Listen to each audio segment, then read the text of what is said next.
Welcome to War Bios, the podcast where we delve into the lives of history's most fascinating military leaders. I'm your host, General Biography, and today we're going to explore the remarkable life of Ariel Sharon, one of Israel's most iconic and complex figures. From his early days as a young soldier to his later years as prime minister, Sharon's life was marked by controversy, strategic brilliance, and an unyielding commitment to his nation. But to understand the man who would shape the course of Israeli history, we must first examine his formative years, which were forged in the crucible of conflict and shaped by the harsh realities of a region in turmoil. Ariel Sharon was born on February 26, 1928, in Kfar Malal, a small Jewish settlement in the British Mandate of Palestine. The village, nestled in the heart of the Sharon Plain, was a verdant oasis surrounded by rolling hills and fertile valleys. However, this picturesque landscape belied the tensions simmering beneath the surface. The young Ariel grew up surrounded by the harsh realities of agricultural life, where hard work and self-reliance were essential for survival. His parents, Samuel and Vera Scheinerman, were pioneering farmers who had immigrated to Palestine from Russia in the early 20th century, seeking a new life and a chance to escape the persecution they faced as Jews. The Scheinermans' farm was a testament to their determination and resourcefulness. They worked tirelessly to cultivate the land, planting crops and raising livestock in the face of numerous challenges, including limited resources, harsh weather conditions, and the ever-present threat of Arab raids. This rugged upbringing would later influence Sharon's military career, as he developed a reputation for being a pragmatic and resourceful commander who could think on his feet and adapt to changing circumstances. Sharon's childhood was also marked by the tumultuous events unfolding in Palestine during the 1930s. The Arab Revolt of 1936 to 1939, which sought to resist British rule and Jewish immigration, created an atmosphere of tension and violence that would shape Sharon's worldview. As a young boy, he witnessed the brutality of the conflict firsthand, including the killing of Jewish farmers and the destruction of their homes. These early experiences instilled in him a deep sense of insecurity and a determination to protect his community. One particular incident that had a profound impact on Sharon was the murder of a neighboring farmer who was killed by Arab militants while working in his fields. The young Ariel was deeply shaken by this event, which brought home the harsh reality of the conflict and the vulnerability of his family and community. This experience would stay with him for the rest of his life, shaping his views on security and defense and influencing his decisions as a military commander and statesman. As a young student, Ariel attended the Kfar Malal Elementary School, where he developed a passion for history and geography. His teachers encouraged his curiosity, and he spent hours poring over maps and reading about the ancient civilizations that had once flourished in the region. This early interest in strategy and geopolitics would serve him well in his future military career as he navigated the complex web of alliances and rivalries in the Middle East. The outbreak of World War II in 1939 had a significant impact on Palestine as the British authorities sought to mobilize the local population in support of the war effort. Ariel's father, Samuel, joined the Jewish supernumerary police, an auxiliary force that assisted the British in maintaining order in the region. This exposure to the military and the importance of defense would later influence Ariel's decision to pursue a career in the armed forces.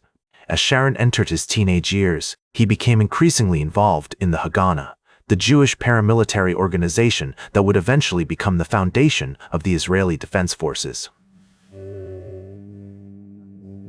The Haganah's emphasis on self-defense and community protection resonated deeply with Ariel, who had grown up in an environment where security was a constant concern. This early involvement in the Haganah marked the beginning of Sharon's lifelong commitment to the defense of Israel, a commitment that would drive his actions as a soldier, commander, and statesman. The early years of Ariel Sharon's life were shaped by the intersection of family, community, and history.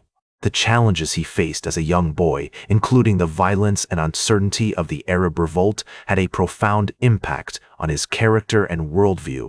As Ariel Sharon's involvement with the Haganah deepened, he found himself at the forefront of Israel's struggle for independence, his name becoming synonymous with bravery and tactical genius. In 1947, at the age of 19, Sharon joined the Haganah's elite unit, the Palmach, where he underwent rigorous training that pushed him to his limits, both physically and mentally. The grueling regimen included long marches through the desert, live fire exercises, and hand-to-hand combat training, all designed to forge a new generation of Israeli warriors. Sharon quickly distinguished himself as a skilled and fearless fighter, earning the respect of his comrades and superiors alike. The Powerhouse's emphasis on mobility, surprise, and adaptability would later influence Sharon's tactical approach as a military commander, shaping his decisions on the battlefield and informing his strategic vision. This was evident in the way he led his troops, often taking bold risks and pushing the boundaries of conventional military doctrine.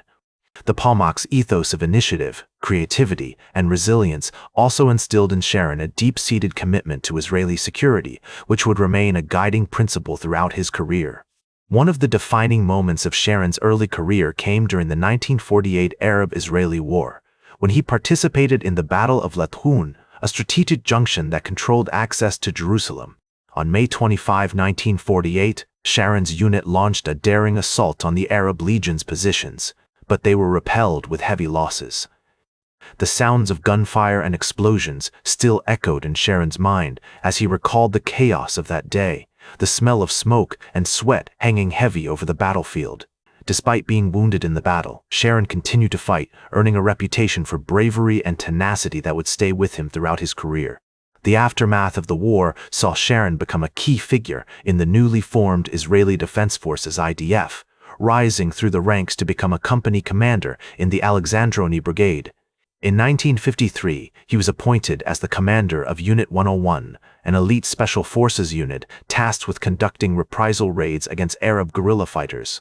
Sharon's leadership of Unit 101 was marked by a series of daring and often controversial operations, including the infamous Kibia massacre in October 1953, in which Israeli forces killed dozens of Palestinian civilians. The incident sparked widespread outrage and condemnation, but also cemented Sharon's reputation as a bold and unapologetic military leader. Sharon's actions as commander of Unit 101 earned him both praise and criticism, with some hailing him as a hero and others condemning him as a reckless provocateur. Despite the controversy, Sharon remained unapologetic, convinced that his actions were necessary to protect Israeli citizens from terrorist attacks. This unwavering commitment to Israeli security would become a hallmark of his career, often leading him to challenge conventional wisdom and push the boundaries of acceptable military conduct. In 1956, Sharon played a key role in the Suez Crisis, leading a paratroop brigade during the Israeli invasion of the Sinai Peninsula. The successful campaign cemented Sharon's reputation as a skilled and aggressive military commander, and he was soon promoted to the rank of colonel.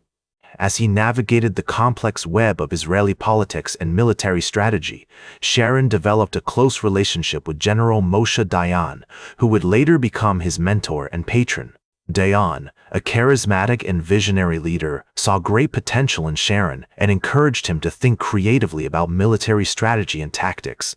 Throughout the 1960s, Sharon continued to rise through the ranks of the IDF, becoming a major general in 1967 and playing a key role in the Six-Day War. His leadership during the war, particularly during the Battle of Abu Agila, was widely praised, and he emerged as one of Israel's most respected and feared military commanders. The war marked a significant turning point in Sharon's career, as he began to transition from a purely military role to a more political one. As he navigated the treacherous waters of Israeli politics, Sharon remained focused on his core convictions, including the need for a strong and assertive Israeli military presence in the region. In 1973, Sharon resigned from the IDF and entered politics, joining the Liberal Party and quickly becoming a key figure in Israeli politics. His charisma, intelligence, and unwavering commitment to Israeli security made him a compelling figure, and he soon found himself at the center of a maelstrom of controversy and debate. As he navigated the complex web of alliances and rivalries that defined Israeli politics, Sharon remained resolute, driven by a deep-seated conviction that Israel's survival depended on its ability to defend itself against all threats, no matter the cost. As the years went by, Sharon's influence continued to grow, and he became a dominant figure in Israeli politics, known for his unyielding commitment to Israeli security and his unwavering support for the settlement movement. His legacy would be marked by both triumph and tragedy as he navigated the complexities of Israeli politics and grappled with the consequences of his own actions. The ghosts of Kibbutz and other controversies continued to haunt him, but Sharon remained unapologetic, convinced that his actions had been necessary to protect Israel and its people. As the years went by, Ariel Sharon's influence continued to shape Israeli politics like a master strategist adjusting his battle plan, even as he faced numerous challenges and controversies that threatened to upend his vision for the nation. In 2005, he oversaw the unilateral withdrawal of Israeli settlers from the Gaza Strip, a move that sparked intense debate and opposition from many within his own party, who felt that he was compromising Israel's security by relinquishing control of the territory. The decision was akin to a general ordering a tactical retreat, weighing the risks and benefits of ceding ground to the enemy in order to regroup and reassess. Despite this, Sharon remained committed to his vision for Israel's security and future, even as his health began to decline, like a weary warrior worn down by the relentless battles of a lifetime. His resolve was forged in the fire of his experiences, from the early days of Israel's independence to the tumultuous years of war and diplomacy that followed. As he navigated the complexities of Israeli politics, Sharon drew upon his deep understanding of the country's history and geography, leveraging his knowledge of the land and its people to inform his decisions. In 2006, Sharon suffered a severe stroke which left him in a coma for several years, a sudden and unexpected blow that sent shock waves throughout Israel and the world. During this time, his legacy was the subject of intense debate, with some hailing him as a hero who had dedicated his life to the defense of Israel, while others condemned him as a war criminal responsible for atrocities committed during his military career. The controversy surrounding his name was a testament to the complexities and nuances of Israeli history, which defied simplistic categorization or moral judgment. As he lay in hospital, his life's work and contributions to Israeli society were reassessed, and his impact on the country's history was reevaluated like a commander reviewing the battle plan after the war. Historians and scholars pored over his decisions, analyzing the strategic calculations that had driven him, from the daring military operations of his youth to the statesman-like diplomacy of his later years. They sought to understand the motivations behind his actions and the consequences that had flowed from them, in order to gain a deeper insight into the man and his legacy. Sharon passed away on January 11, 2014, at the age of 85, leaving behind a complex and multifaceted legacy that continued to shape Israeli politics and society. His funeral was attended by world leaders, including Vice President Joe Biden, who eulogized him as a leader who dedicated his life to the state of Israel, a testament to the enduring impact of Sharon's vision and leadership on the international stage. As one Israeli politician observed, Ariel Sharon was a man of great courage and conviction, who always put the security of Israel above all else, a sentiment that echoed the sentiments of many who had known him and worked with him over the years. Today, Ariel Sharon is remembered as a dominant figure in Israeli politics, whose influence continues to shape the country's trajectory like a mighty river carving its path through the landscape. His commitment to Israeli security and his unwavering support for the settlement movement remain highly controversial, with many arguing that his policies exacerbated the Israeli-Palestinian conflict, while others see him as a visionary leader who helped to secure Israel's borders and ensure its survival in a hostile region. The debate surrounding his legacy serves as a reminder of the complexities and challenges that have long characterized the Middle East peace process, where competing interests and ideologies have often seemed insurmountable. His life was marked by controversy and debate, yet he remained resolute in the face of adversity, always putting the security of Israel above all else.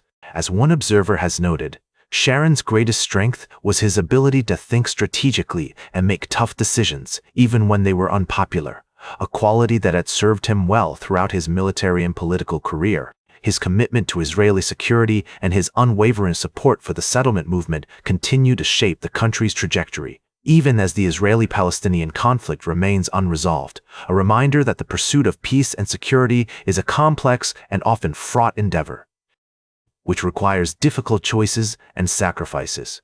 In the end, Sharon's legacy serves as a reminder that true leadership is not about avoiding controversy or seeking popularity, but about making tough decisions and standing by them, even in the face of adversity.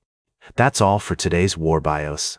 Remember to like, share, and subscribe, and until next time, I'm General Biography reminding you to keep marching toward victory.